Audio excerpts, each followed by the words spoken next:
Hey guys, welcome back to Karting with Chris. I'm just going to freeze the video right here and explain to you what is about to happen. So this is the Maxwell Paper Company endurance race, and we are very fortunate to have this endurance race because it almost didn't happen. Now, the rules for this endurance race is first one to complete 300 laps wins, and you must have 4 pit stops. And you have to be a certain weight. Those are the rules. This guy, number 123, he is the guy starting on pole, and we're coming out of the pits, and his cart is not working. So there are 2 warm-up laps, and it's a Le Mans style start. Now he's got that long to figure out what the heck is wrong with his cart and fix it, or else the race will start without him. So Ben's in the cart right now. He's going to do his 2 laps, and we see him still working on his cart after the second lap is done. So we're going to get lined up for the Le Mans start, and if he's not ready, we're going to start without him. So I'm going to stop the video right here, and I'm just going to explain you what was happening during this race. So Ben and I, we were on 2 teams this day, and together we did like 150 laps total. It was brutal, but we still had fun. So the 2 teams we're on are called In It Twin It and Nerdy Racing. Now, In It Twin It is composed of myself on the left, then Colton, and then Ben on the far right. And we were called In It Twin It because we're all twins. It's a little funny pun right there. So Nerdy Racing is composed of Frank on the left in the blue and white, then Troy, then myself, and then Ben on the far right. Now, Frank and Troy are very experienced racing drivers. They've had decades of racing experience, but they've never driven go-karts at this level before. So this will be a very new experience for them, and they have at a total of 1 day worth of experience on this track. So it's going to be very hard for them to be competitive during this race, but they ended up doing pretty good near the end. You'll see later on. So Ben's rolling up for the Le Mans style start. And it's, if you don't know what a Le Mans style start is, you basically run into the cart, jump in, and then, pull away. There's no seatbelt, so you don't have to worry about buckling up, but it's harder than it sounds. Now, if you recall to the beginning of the video, cart 123, at this point we are waiting for him to get his cart started. He didn't take too long, but we are waiting for him to pull up, and he is starting pole. A few moments later. So finally, number 123 got the cart started, and we are able to get the Le Mans style start on our way. So I'm going to show you the In It Twin It Le Mans style start first. So there's Colton running into the cart, and he got the best start out of anyone else on the field. Look, he just gained like 3 or 4 positions. This is Ben's Le Mans style start. He started second, got in the cart, took about 2 pulls to get him started, but he was still able to hold the second position. Now this is going to be his onboard camera view. We will be able to see that the guy in first got a better start. Now he probably got a better start because he just turned off his engine, and it was probably going to be easier to turn on. But the guy in first pulls away pretty easily, but Ben got a pretty decent start. It wasn't the worst out of everyone else. So we're starting in second, and we are holding second. Ben goes a little sideways. He told me that his tires were extremely cold at the beginning, and he was struggling to get temperature in them. So for the endurance race, we started with pretty low tire pressures, because if you have them too high, then your tires are going to go off and you're going to be slow the entire time. If you have them low, your start's going to be awful, but you'll be able to have more fast times than if they are high. If your tires are way too low, then there will never be enough heat in them, and you'll be slow the whole time. So if that makes sense, that's a lot of rambling I just did. But we went out at like 16 psi.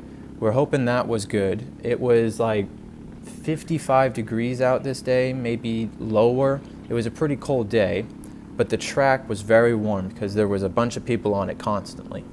So going through turn 1 here, there is someone behind Ben, and he just manages to get by him. Now, referring back to the tire pressures, I think the reason he got by him was because this guy was probably running a higher PSI, and Ben's tires aren't warmed up yet.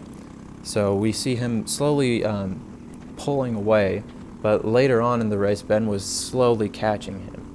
So this video is basically just gonna be a bunch of cuts showing you what's happening, because I'm not gonna show the entire race. That would take way too long.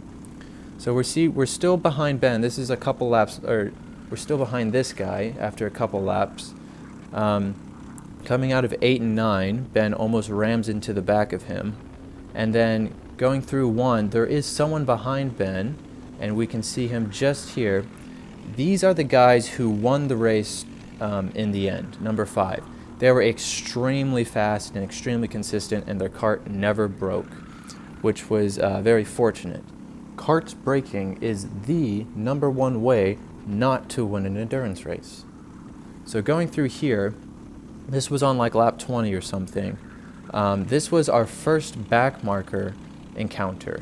So for Ben, he's just going to follow 622, and this guy's just going to wave everyone by, and thankfully, that was not a bad incident between a back marker.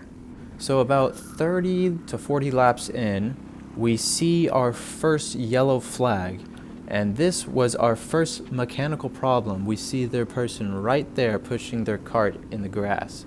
Their chain fell off, which is probably the worst thing to happen. Now, this is another back marker, and he just pointed Ben by through the chicane. That is probably the worst place to point someone by.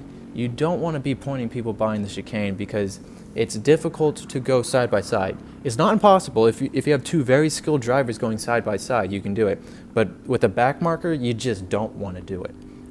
Now going through here, the guy in front of us, that is Ben and my dad.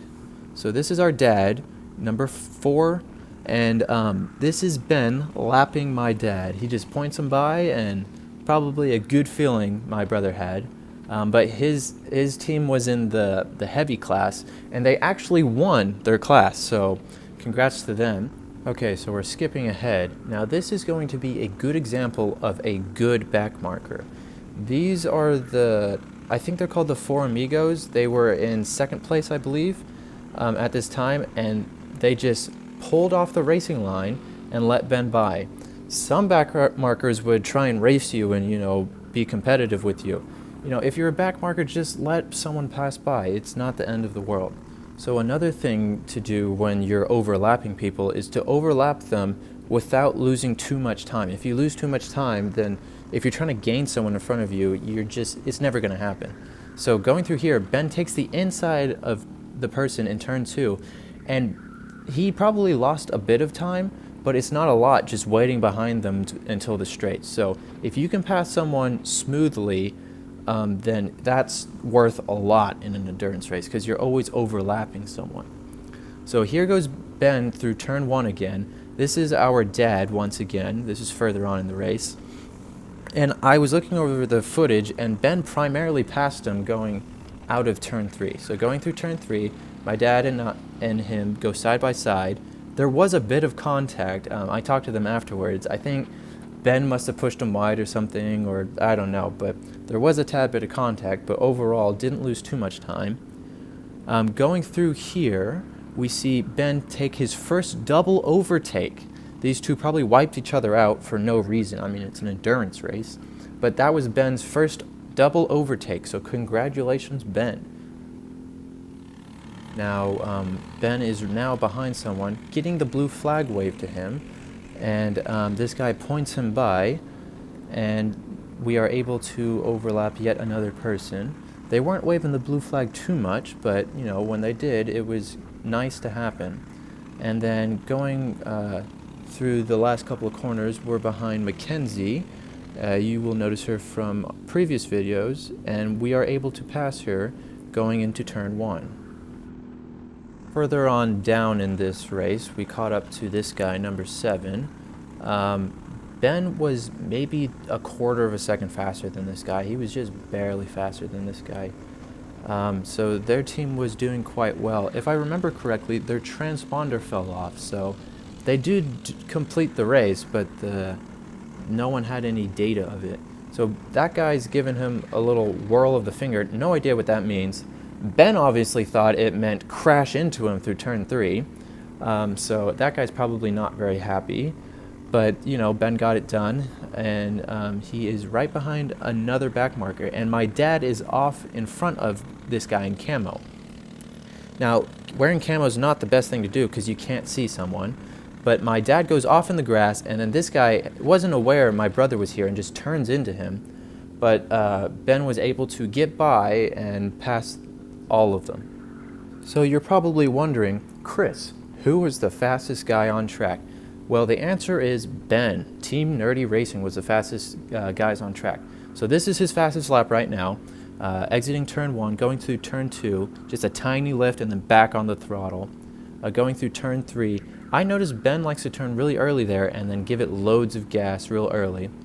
And then through the chicane, smooth as butter, make sure you're not hacking at that wheel. And then on the straight, lean forward if you want to, braking right about the rumble strips, and then giving it gas halfway through the corner, going through 8 and 9 here, just hitting both white apexes, and then giving it gas all the way through to the checkered line. And this was a 41.8. So that was the fastest lap of the race. So at this point in the race, this is when the GoPro started to run out of batteries. We only had one GoPro on the cart, and the plan was to swap the batteries when we did a driver change. And right here is where the GoPro died. When we were changing the battery during the pit stop, it just did not work. So this video you're about to see is the video camera on my dad's cart. So it's going to be a little slow because he was in the heavies, but this is what we got. So this is cart 41 in front of us, and then right beside my dad is Colton. He was on In It Twin It. This was the team that we were in third at one point, and this guy, number 41, kind of just, you know, going ridiculously slow. He was a repeat offender as well. So going through here, again, my dad's behind him, and then on the left is going to be me in the In It Twin It cart, and then the guy in my dad's cart was able to follow me going through that corner. And then further on along the race, it has turned nighttime, and I wasn't driving the In It Twin It car, but we can see the cart on the side to the right. That was my brother driving it, and the throttle cable fell off.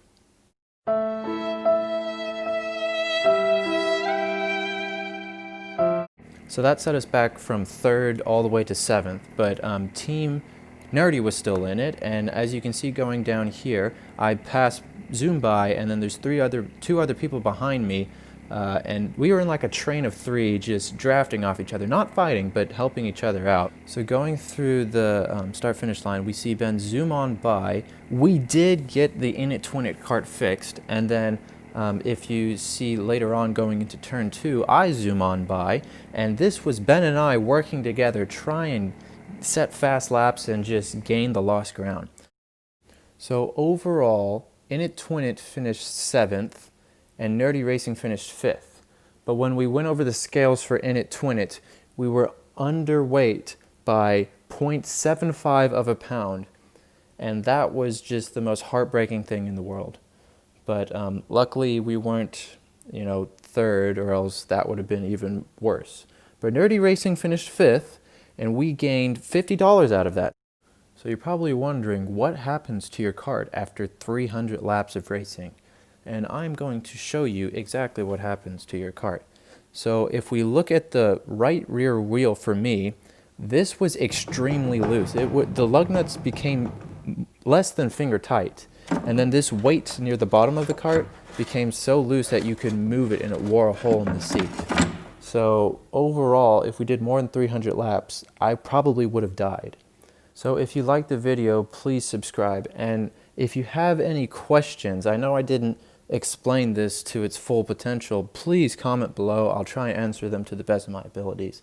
Thank you guys for watching, and have a good day.